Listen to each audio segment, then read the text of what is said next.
Hello students, welcome to my channel. पिछले video में हमने बात करी थी इनकम इफ़ेक्ट या आय प्रभाव के बारे में।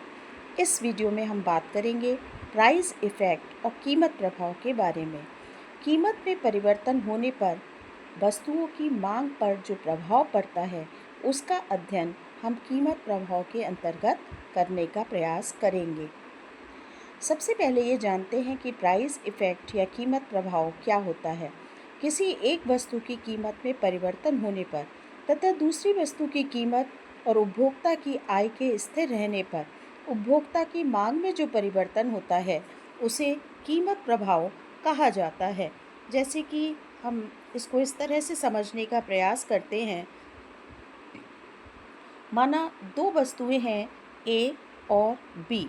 अगर इनमें से एक वस्तु की कीमत में परिवर्तन होता है, माना ए वस्तु की कीमत में परिवर्तन होता है, बी वस्तु की कीमत में कोई भी परिवर्तन नहीं होता है तथा उपभोक्ता की आय जो होती है उसमें भी कोई परिवर्तन नहीं होता है, तब उपभोक्ता की मांग में जो परिवर्तन होता है उसे हम कीमत प्रभाव कहते हैं।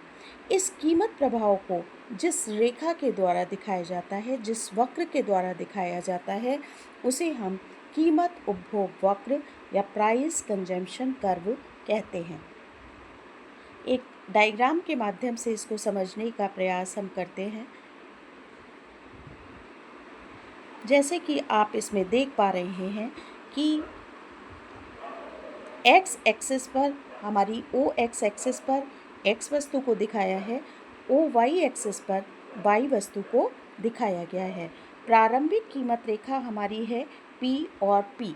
इस पर उपभोक्ता एस बिंदु पर संतुलन की स्थिति पर है, जहाँ पर वो एस बिंदु पर संतुलन की स्थिति में है, जहाँ पर वो एक्स वस्तु की ओ एम मात्रा को खरीदता है। अब सपोज़ वाई वस्तु की कीमत तो स्थिर रहती है, लेकिन एक्स वस्तु की कीमत में कमी होती है, तो इस वाई बिंदु का विवर्तन यहाँ पर से पी बिंदु का विवर्तन बिल्कुल भी नहीं होगा, क्योंकि वाई वस्तु की कीमत स्थिर रहती है, एक्स वस्तु की कीमत में कमी होती है। तो ये हमारी नई कीमत रेखा हो जाएगी पी और पी वन हो जाएगी। अब उपभोक्ता का संतुलन बिंदु भी ऊंचे स्तर पर आ जाएगा। अब उपभोक्ता एस1 पे, एस से लेकर S1 पर ऊंचे संतुलन बिंदु पर आ जाएगा और वो एक्स वस्तु की पहले से अधिक मात्रा को खरीदना शुरू कर देगा। लेकिन आप इसमें ये भी देखिए कि फिर अगर ऐसी स्थिति आती है कि एक्स वस्तु की कीमत में फिर से कमी हो जाती है, तो ये नई कीमत रेखा हमारी P2 हो जाती है। उपभोक्ता का संतुलन बिंदु S2 हो जाता है और वहाँ पर वो एक्स वस्तु की सबसे अधिक मात्रा OM2 खरीदने लगता है। तो जैसे जैसे एक्स वस्तु की कीमत में कमी आती है, उपभोक्ता एक्स वस्तु की अधिक डिमांड करने लगता है। P बिंदु का विवर्तन इसलिए नहीं होता क्योंकि Y वस्तु की कीमत स्थिर रहती है, उसमें कोई भी परिवर्तन नहीं होता है। अगर हम इन S1 और S2 बिंदुओं को मिला देते हैं तो हमें PCC कर्व प्राप्त हो जाता है। PCC कर्व यानी प्राइस कंजम्पशन कर्व, कीमत उपभोग रेखा हमको प्राप्त हो जाती है। कीमत उपभोग वक्र के अलग रूप भी हो सकते हैं कि कीमत उपभोग वक्र एक्स एक्सिस के समानांतर हो सकता है, पैरेलल हो सकता है, और कीमत उपभोग वक्र जो है वो वाई एक्सिस के भी समानांतर हो सकता है। अब इसको भी हम एक रेखा चित्र के द्वारा देखने का प्रयास करेंगे।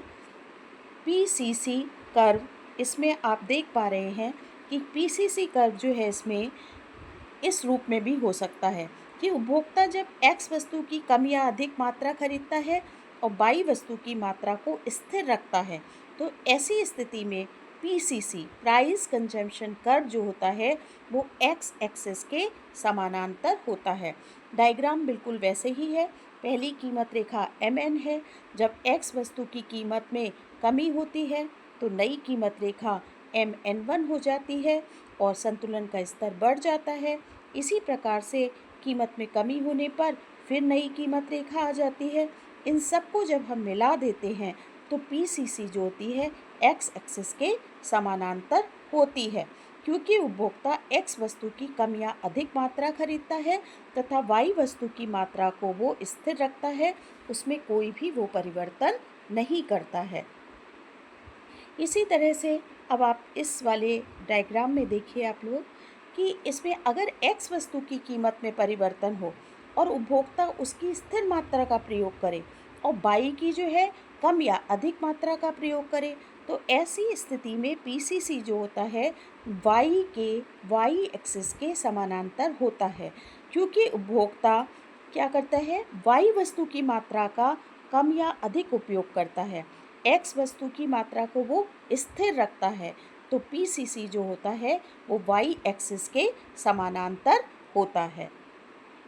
इस प्रकार कीमत प्रभाव के लिए निम्न बातें होनी ज़रूरी है, जैसे कि उपभोक्ता की मौद्रिक आय स्थिर हो, अर्थात उपभोक्ता की आय में कोई भी परिवर्तन नहीं होना चाहिए।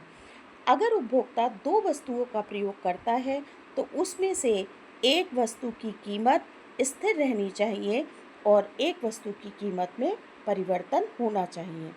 कीमत परिवर्तन से उपभोक्ता की वास्तविक आय में परिवर्तन होना चाहिए।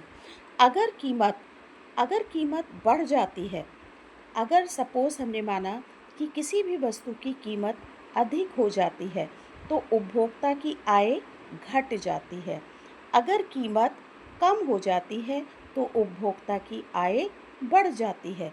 कीमत कम होने पर आय इसलिए बढ़ जाती है क्योंकि उपभोक्ता का अब पैसा वस्तुओं को खरीदने पर कम खर्च होता है। Thanks for watching this video. अगले वीडियो में मिलते हैं सब्स्टिट्यूशन इफ़ेक्ट या प्रतिस्थापन प्रभाव के साथ। अगर आपने अभी तक मेरे चैनल को सब्सक्राइब नहीं किया है तो इसे सब्सक्राइब करें और मेरे वीडियो को शेयर और लाइक भी करें।